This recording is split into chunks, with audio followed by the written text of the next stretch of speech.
오늘 우리에게 주신 하나님의 말씀 사무엘하 1장 1절부터 27절까지 말씀입니다.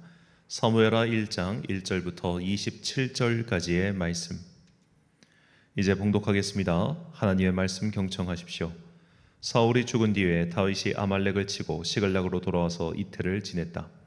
사흘째 되던 날 한 젊은 사람이 사울의 진에서 왔다. 그는 옷을 찢고 머리에 흙을 뒤집어 써서 애도의 표시를 하고 있었다. 그가 다윗에게 와서 땅에 엎드려서 절을 하니 다윗이 그에게 물었다. 너는 어디에서 왔느냐? 그가 다윗에게 대답하였다. 저는 이스라엘 진에서 가까스로 살아서 빠져나왔습니다. 다윗이 그에게 다시 물었다. 무슨 일이 일어나는지 어서 나에게 알려라. 그가 대답하였다. 우리의 군인들이 싸움터에서 달아나기도 하였고 또 그 군인들 가운데는 쓰러져 죽은 사람도 많습니다. 사울 임금님과 요나단 왕자께서도 전사하셨습니다. 다윗이 자기에게 소식을 전하는 그 젊은이에게 다그쳐 물었다. 사울 임금님과 요나단 왕자께서 전사한 줄을 내가 어떻게 알았느냐? 다윗에게 소식을 전하는 젊은이가 설명하였다. 제가 우연히 길보아 선에 올라갔다가 사울 임금님이 창으로 몸을 버티고 서 계신 것을 보았습니다. 그때에 적의 병거와 기병대가 그에게 바짝 다가오고 있었습니다. 사울 임금님이 뒤로 고개를 돌리시다가 저를 보시고서 저를 부르셨습니다. 그래서 제가 왜 그러시냐고 여쭈었더니 저더러 누구냐고 물으셨습니다. 아말렉 사람이라고 말씀드렸더니 사울 임금님이 저더러 어서 나를 죽여다오. 아직 목숨이 붙어 있긴 하나 괴로워서 견딜 수가 없다고 말씀하셨습니다. 제가 보기에도 일어나서 사실 것 같지 않아서 다가가서 명령하신 대로 하였습니다. 그런 다음에 저는 머리에 쓰고 계신 왕관을 벗기고 팔에 끼고 계신 팔찌를 빼어서 이렇게 가져왔습니다. 그러자 다윗이 슬픔을 억누르지 못하여 자기의 옷을 잡아 찢었고 그와 같이 있던 사람들도 모두 그렇게 하였다. 그리고 그들은 사울과 그의 아들 요나단과 주님의 백성 이스라엘 가문이 칼에 맞아 쓰러진 것을 슬퍼하면서 해가 질 때까지 울며 금식하였다. 다윗이 자기에게 소식을 전하여 준 젊은이에게 너는 어디 사람이냐 하고 물으니 저는 이스라엘 땅에 거주하는 아말렉 사람 곧 외국인의 아들입니다 하고 그가 대답하였다. 다윗이 그에게 호통을 쳤다. 내가 어떻게 감히 겁도 없이 손을 들어서 주님께서 기름을 부어서 세우신 분을 살해하였느냐? 그리고 다윗이 부하 가운데서 한 사람을 불러서 가까이 가서 그를 쳐 죽여라 하고 명령하였다. 명령을 받은 그 사람이 그를 칼로 치니 그가 죽었다. 그때에 다윗이 죽어가는 그를 두고 이렇게 말하였다. 내가 죽는 것은 너의 탓이다. 내가 너의 입으로 주님께서 기름을 부어서 세우신 분을 제가 죽였습니다 하고 너의 죄를 시인하였다. 다윗이 사울과 그의 아들 요나단의 죽음을 슬퍼하며 조가를 지어서 부르고 그것을 활노래라 하여 유다 사람들에게 가르치라고 명령하였다. 야살의 책에 기록되어 있는 그 조가는 다음과 같다. 이스라엘아, 우리의 지도자들이 산 위에서 죽었다. 가장 용감한 우리의 군인들이 언덕에서 쓰러졌다. 이 소식이 가드에 전해지지 않게 하여라. 이 소식이 아스글론의 모든 거리에도 전해지지 않게 하여라. 블레셋 사람의 딸들이 듣고서 기뻐할라. 저 할례받지 못한 자들의 딸들이 환호성을 올릴라. 길보아의 산들아, 너희 위에는 이제부터 이슬이 내리지 아니하고 비도 내리지 아니할 것이다. 밭에서는 재물이 쓸 곡식도 거둘 수가 없을 것이다. 길보아의 산에서 용사들의 방패가 치욕을 당하였고 사울의 방패가 녹슨 채로 버려졌기 때문이다. 원수들을 치고 적들을 무찌를 때에 요나단의 활이 빗나간 적이 없고 사울의 칼이 허공을 친 적이 없다. 사울과 요나단은 살아있을 때에도 그렇게 서로 사랑하며 다정하더니 죽을 때에도 서로 떨어지지 않았구나. 독수리보다도 더 재빠르고 사자보다도 더 힘이 세더니 이스라엘의 딸들아, 너희에게 울긋불긋 화려한 옷을 입혀주고 너희의 옷에 금장식을 달아주던 사울을 애도하며 울어라. 아, 용사들이 전쟁에서 쓰러져 죽었구나. 요나단, 어쩌다가 산 위에서 죽어 있는가? 나의 형 요나단, 형 생각에 나의 마음이 아프오. 형이 나를 그렇게도 아껴주더니 나를 끔찍히 아껴주던 형의 사랑은 여인의 사랑보다도 진한 것이었소. 어쩌다가 두 용사가 엎드려졌으며 무기들이 버려져서 쓸모없이 되었는가. 아멘. 남의 불행을 밥그릇 삼은 자들이란 제목으로 하나님의 말씀 선포하겠습니다. 저는 그리스도인이라면 무기 판매, 총기 판매 등으로 수입을 올리는 일은 하지 말아야 한다고 확실하게 생각합니다. 두 가지 이유 때문입니다. 무기 판매에 열을 올리면 올릴수록 사실 긴장은 고조되고 평화는 요원해지기 때문입니다. 내가 나의 평화를 지키기 위해 강한 무기를 가지면 상대방 또한 강한 무기를 찾기 때문입니다. 이것은 결국 긴장감을 고조시킬 뿐 강한 힘으로 인해 전쟁 억제력을 갖게 되는 것은 아닙니다. 우리는 이미 냉전 시대 때 이 핵폭탄의 개발을 두고 벌어진 일들이 인류 평화를 증진시키기는커녕 인류 전체의 긴장을 고조시켜서 결국 무기 생산량만 증가시켰다는 것을 알고 있죠. 둘째로 이것은 결국 총 비용을 증가시킵니다. 나라든 세계든 이런 전체 큰 관점에서 볼 때 무기 판매가 늘어나는 것은 현재 사람들의 삶에 별 보탬이 되지 않습니다.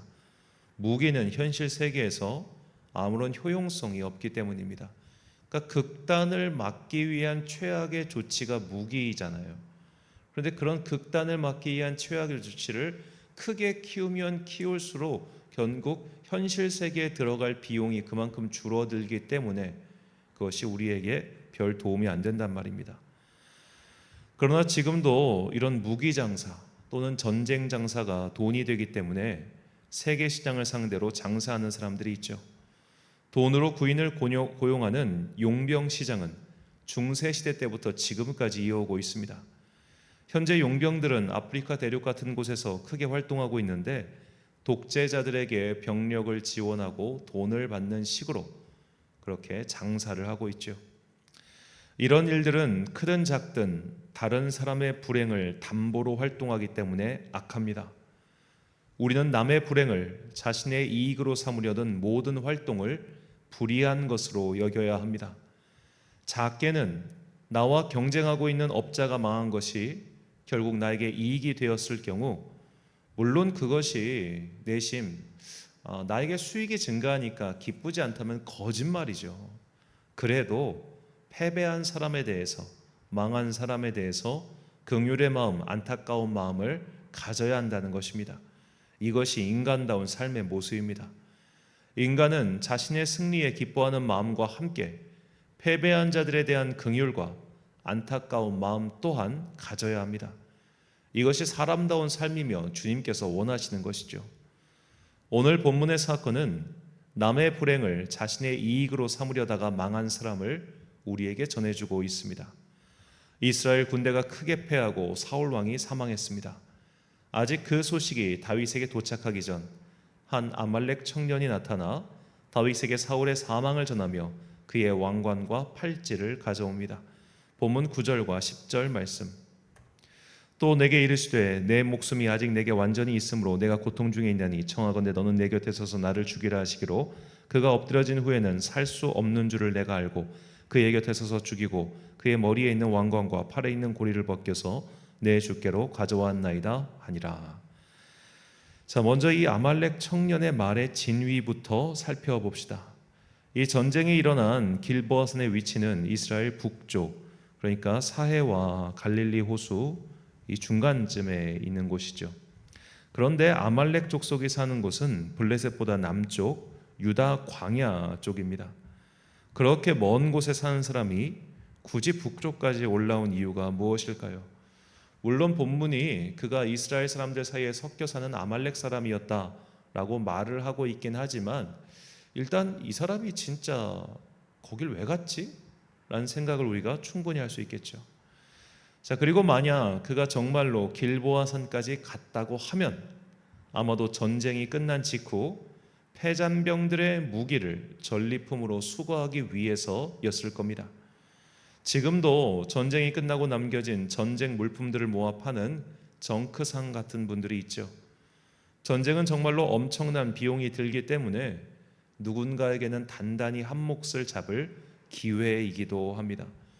그러니까 옛날부터 지금까지 이렇게 전쟁이 끝나고 사망한 군인들의 몸에 붙어 있는 그런 것들을 수거해 가지고 파는 그런 사람들이 있었죠. 전리품 파는. 그러니까 옛날 이제 일본의 예를 들자면 일본에서 이제 그 병사들이 사용하고 있었던 특히 뭐 장군들이 사용하고 있었던 갑옷이라든지 칼 같은 경우는 이 주변에 살고 있었던 농민들이 그걸 다 싹 훔쳐왔어요. 왜냐하면 농민들도 전쟁 때 수탈을 당하지 않습니까? 그러니까 자기들의 손해를 메꾸기 위해서 그런 것들을 수거하는 일들이 예로부터 지금까지 있었던 겁니다. 자, 이 아말렉 사람이 길보아 산에 갔었다고 가정하면 사건을 이렇게 구성할 수 있겠죠. 바로 이전 장인 사무엘상 31장을 보면 블레셋 사람들이 사울 왕의 시신을 발견한 것은 그가 죽은 지 다음 날이었습니다. 그러니까 하루의 공백이 있는 셈이죠. 그는 길보아 산에 이렇게 무기 같은 것들, 전리품 같은 것을 수거하러 갔다가 사울 왕의 시신을 발견했을 겁니다. 그래서 그의 왕관과 팔찌를 벗겨서 작물로 팔 생각을 한 것이죠. 누구에게 이걸 팔아야 가장 값을 높게 받을까 생각했을 것이고, 사울 왕의 정적인 다윗에게 가서 이것을 팔면 비싼 값에 사줄 것이라 그렇게 생각했을 겁니다. 블레셋 사람에게는 승리의 전리품이니 당연히 팔 수가 없었겠고, 그럴 바엔 이걸 가져다가 다윗에게 파는 것이 자기에게 가장 큰 이익이 되겠다 생각한 것이겠죠.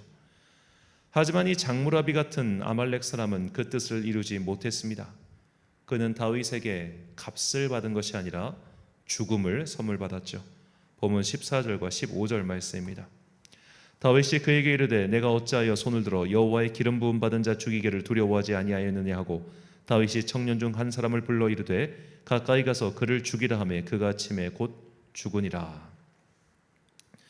자, 사울 왕이 그의 손에 죽었느냐 죽지 않았느냐, 이것은 다윗에게 사실상 중요한 일은 아니었을 겁니다. 이 장무라비 같은 사람이 죽은 것은 그가 사울 왕을 죽였다고 말해서가 아니죠. 그는 남의 불행을 이용해서 자신의 배를 불리려고 했기 때문에 죽임을 당한 것입니다. 만약 그가 이 죽은 사울 왕에게서 그런 작물을 취득하기 전에 이런 식으로 말을 했다면 그는 죽지 않았을 겁니다. 내가 가서 보이니 왕은 이미 치명상을 입어서 더 이상 살 가망이 없어 보였습니다. 그가 너무 고통당하고 있기에 제가 그를 편안히 해주고 벌써 블레셋 군대가 쫓아오고 있었기 때문에 그의 시신이 능욕을 당하지 아니하도록 빨리 땅에 묻었습니다. 그리고 그가 차고 있었던 왕관과 팔찌는 아무래도 당신께 도움이 될 듯하여 가져왔습니다. 이런 식으로 물론 그의 속마음에 내가 이렇게 하면 이익을 취할 수 있겠지라는 생각이 있다 할지라도 그가 최소한의 인간의 도리를 다했더라면 그는 죽지 않았을 거예요. 인간의 도리. 전쟁의 패에서 죽어있는 저 사람에게서 그 시체에서 무언가를 가져다가 내 이익으로 삼을 생각이 아니라 최소한 저 시체가 이제 곧 블레셋 사람들에게 발견되면 목이 잘리고 벽에 걸리는 그런 능욕을 당할 터인데, 그렇게 시신이 능욕을 당하는 것은 아무래도 옳지 못하다. 저것은 인간다운 삶의 마지막이 아니다. 이런 작은 인간다운 마음이 있었다면 그는 죽지 않았을 거예요. 하지만 이 사람은 그저 시신에서 물건을 취득하여 돈을 벌 생각밖에 없었습니다. 남의 불행을 이용해서 자기 배를 채우려고만 하는 사람의 끝이 이렇습니다. 우리는 이 이름 모를 아말렉 사람의 최후를 보면서 우리 자신의 삶을 돌아봐야 합니다. 일단 우리의 입부터 조심합시다. 나의 입은 다른 사람의 불행을 전달하는 기관은 아닙니까? 우리는 너무나 쉽게 다른 사람의 안 좋은 소식을 입에 담고 그것을 옮겨대지요.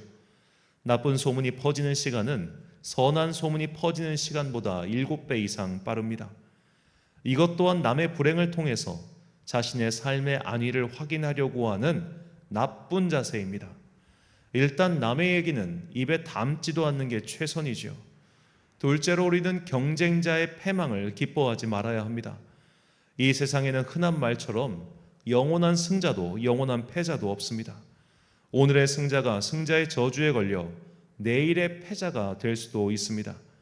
그러니 항상 우리는 평정심을 가져야 합니다. 특히 그 경쟁자가 설령 원수라 할지라도 그의 패망을 기뻐하지 마십시오. 그것은 성도의 바른 자세가 아닙니다.